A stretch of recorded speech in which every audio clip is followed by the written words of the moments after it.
Hello students, in my previous lecture I had completed the structure of glucose.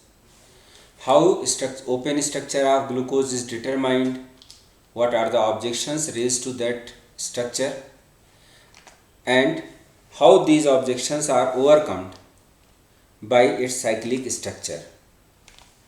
Another important member of monosaccharide family is fructose, which is also called as grape sugar. In nature, fructose is found in grapes, ripened fruits, honey, and other sweet foods, and it is a ketohexose. It is a ketohexose means it is a sugar with 6 carbon atom and a ketonic group. It has got following structure.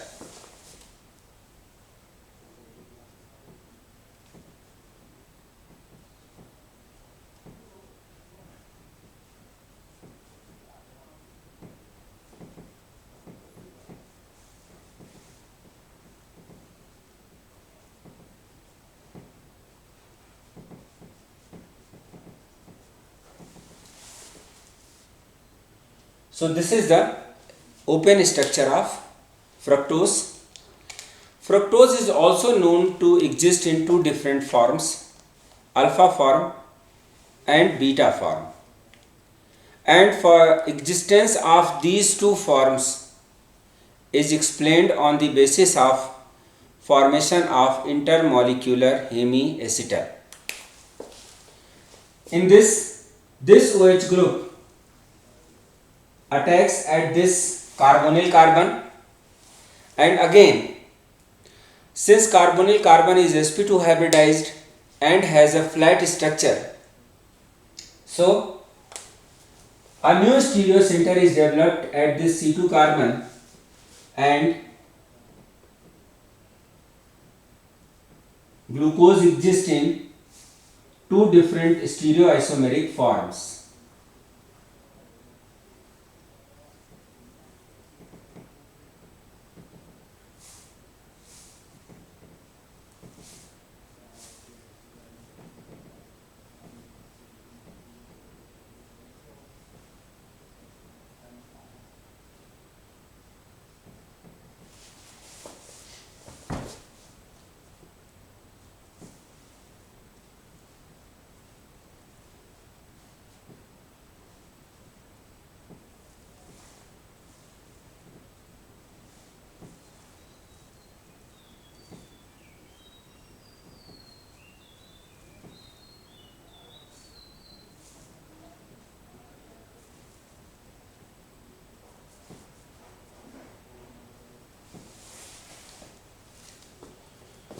So in case of fructose, when intramolecular hemiacetal is formed, a new stereocenter is developed at C2 carbon,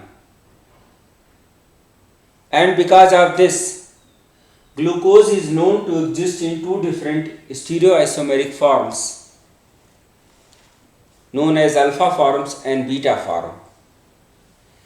This isomer, where OH group is present at the left hand side, is called as beta D minus fructose, and this is where this OH group is present on the right hand side is called alpha D minus glucose, and this is fructose. This is open form of fructose. If you recall, glucose also exists in two different stereoisomeric forms, alpha and beta, which differs to each other in stereochemistry at C1 carbon. And we had given a specific name to these isomers, anomers. Here, fructose is known to exist in two different stereoisomeric forms, alpha forms and beta form, which differs to each other in stereochemistry at C2 carbon. and these isomers are known as epimers, and that C2 carbon is known as epimeric carbon. Now, in combined state, glucose actually exists in the form of a furanose form, that is has got a 5. Here you have 1 2 3 4 5 and 6, a 6-membered ring it formed. But when fructose is present in combined form, it has got a 5-membered ring. Now this beta refers to this position of OH group which is present on the left hand side of Fischer projection formula. D refers to this OH group which is present on the right hand side of second last carbon.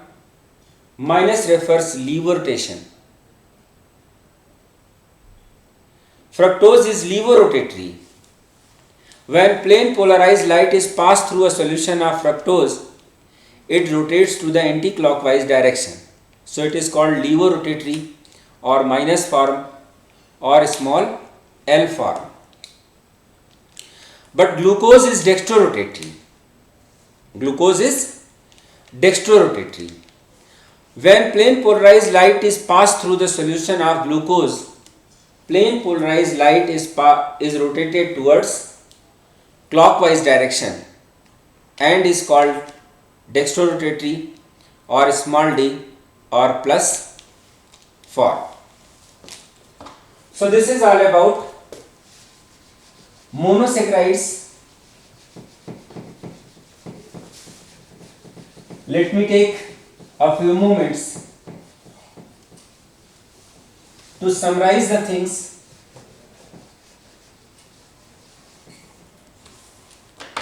Monosaccharides are those carbohydrates which cannot be hydrolyzed further. They are the simplest carbohydrates. They are simplest polyhydroxyaldehydes or ketones. Two most important members of monosaccharides are glucose and fructose. Glucose is the ultimate source of energy for each and every living system.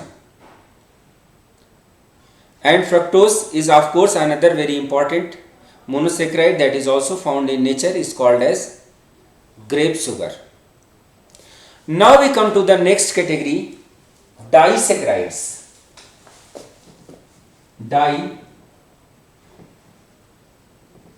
Disaccharides.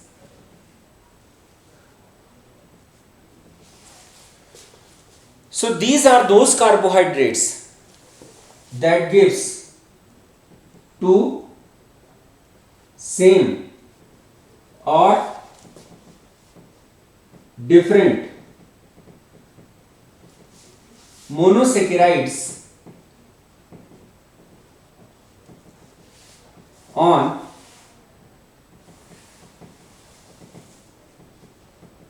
hydrolysis. And both of these structures, both these monosaccharide units are joined together with the help of an ether-like bond which is called as glycosidic linkage. Most common disaccharide is sucrose, C12H22O11. This, when hydrolyzed either in the presence of acid or in the presence of invertase enzyme, it gives a mole of glucose and 1 mole of fructose. That also has got a molecular formula of C6H12O6. And both of these units, they are joined together with the help of a ether-like bond called as glycosidic bond. Now, this process, this reaction is called as inversion of cane sugar, and products which are formed here, they are called as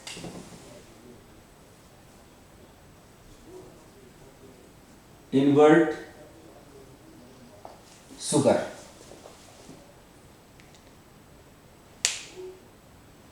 Why? This sucrose is dextrorotatory. It has got a D sign or plus sign. Means what? When plain polarized light is passed through a solution of glucose, it is rotated towards clockwise direction. It is rotated towards clockwise direction. Then when it is subjected to hydrolysis, it forms glucose and it forms fructose. Out of these two products which are formed here, glucose is dextrorotatory, it rotates plane polarized light to the clockwise direction, while fructose is levorotatory. It rotates plane polarized light to the anti-clockwise direction. But levorotation of fructose is more in comparison to dextrorotation of glucose. Hence, this mixture overall has got a levorotation. Hence, this mixture overall has got a levorotation. So, during the process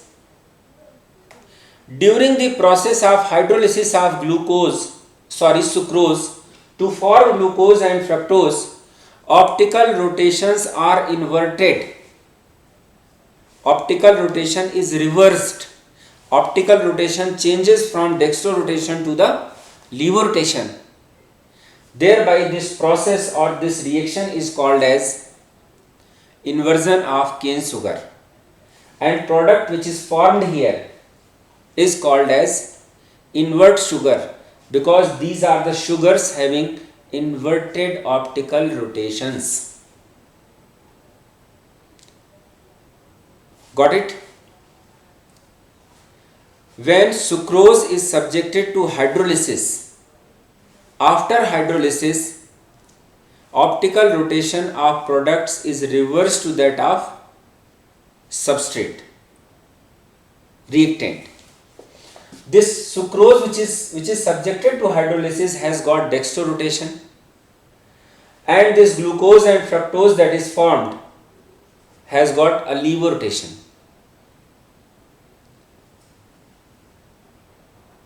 And because of this change in optical rotations, this process is called as inversion of cane sugar. Another important disaccharide is maltose.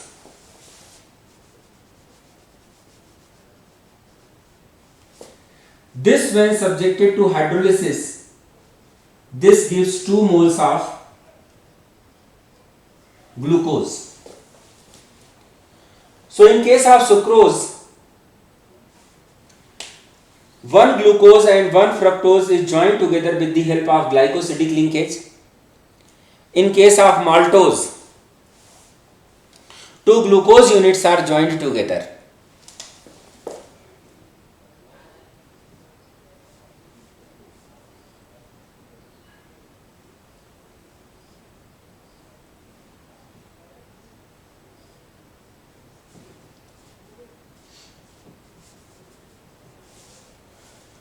So, these are the 2 glucose units, and they are joined together with the help of this ethereal bond, which is also called as glycosidic bond or glycosidic linkage.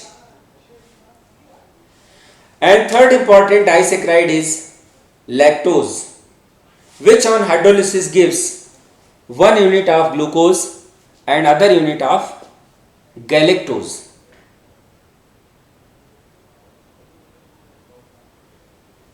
So herein you need to understand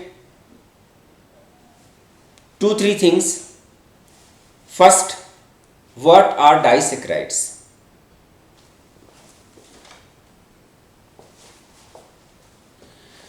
Disaccharides are those carbohydrates which on hydrolysis gives two monosaccharide units.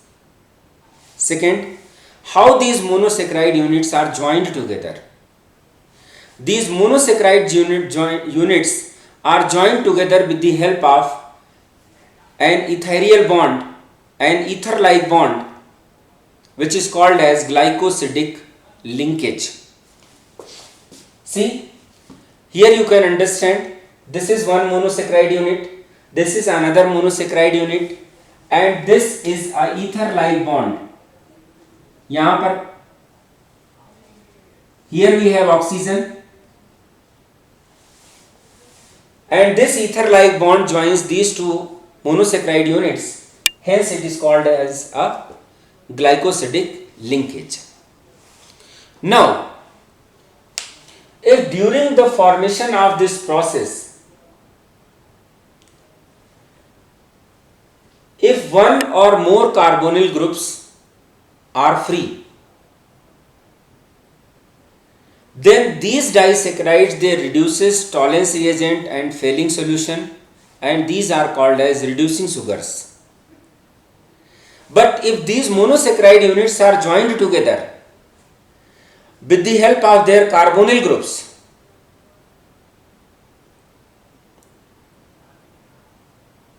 then it is called a non-reducing sugar. For example, here this is first carbon, which is carbonyl carbon, but this is fourth carbon.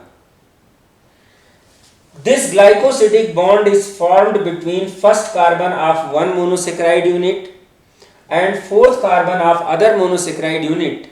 Hence, it is called as 1,4 glycosidic linkage. And first carbon of this unit, which is carbonyl carbon, is free.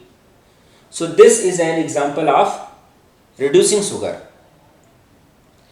But in case of sucrose, what happens? Glucose and fructose units, they are joined together with the help of C1 and C2 glycosidic linkage, which are the carbonyl carbons in respective monosaccharide units.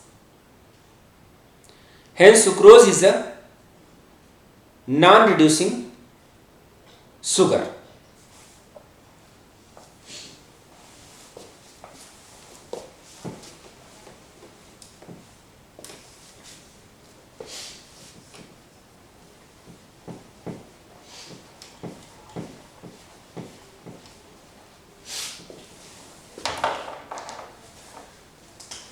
Then we come to the another category,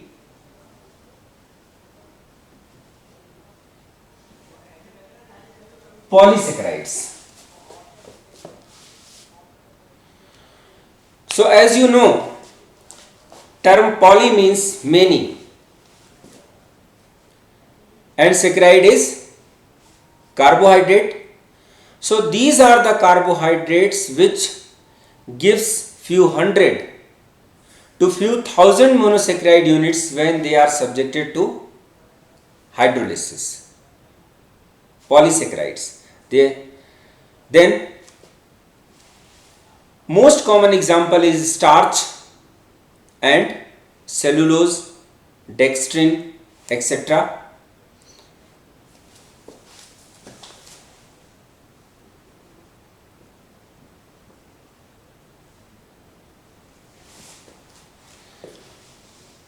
Starch is actually stored food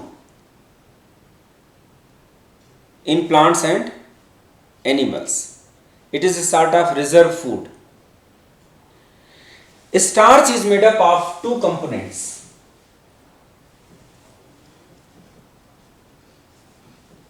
Amylose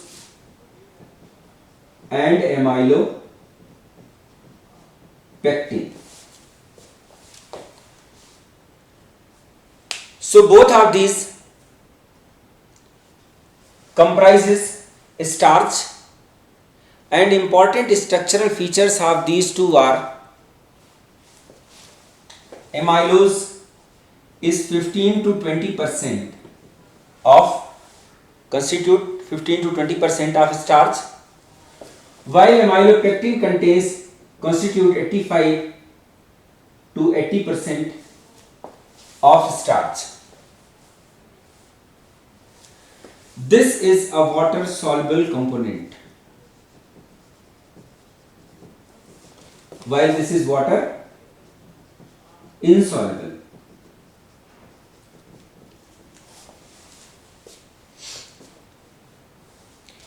This is a linear polymer. This is a branched polymer. And repeating units are alpha D plus glucose. In this alpha D plus glucose, units are joined together by C1 C4 glycosidic linkage, and herein two chains, they are joined by C1 and C6 glycosidic linkage. So starch is another very important polysaccharide which is mainly found in animals and plants as a reserved food material.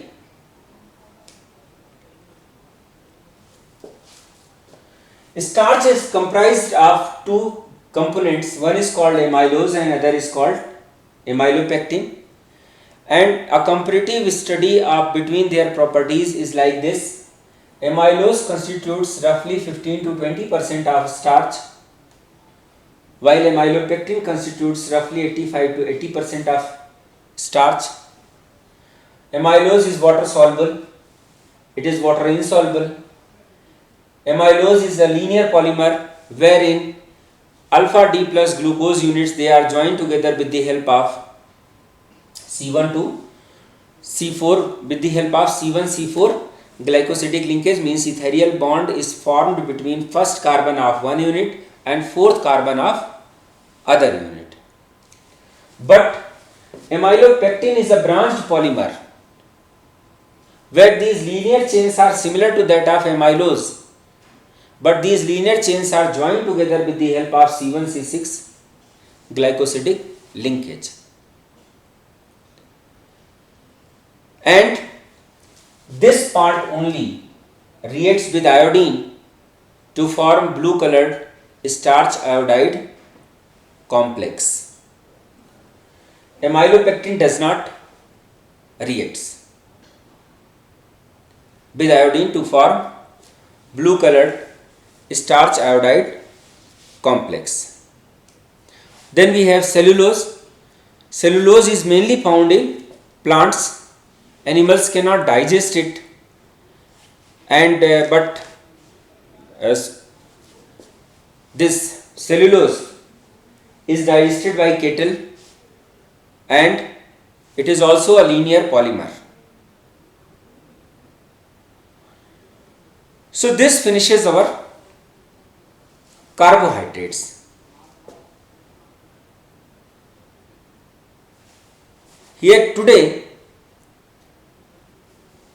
I told you that carbohydrates are actually carbon hydrates which are polyhydroxyaldehydes or ketones.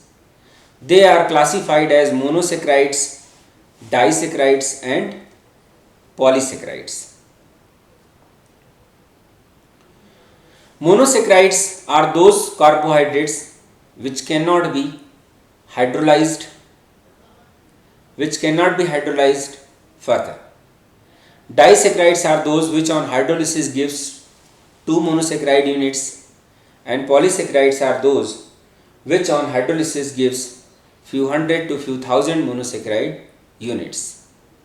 In a disaccharide or in a polysaccharide, these monosaccharide units are joined together with the help of a ethereal bond called as glycosidic linkage or glycosidic bond. So this finishes our carbohydrates. Next biomolecule proteins we will take up in our next lecture. Thank you.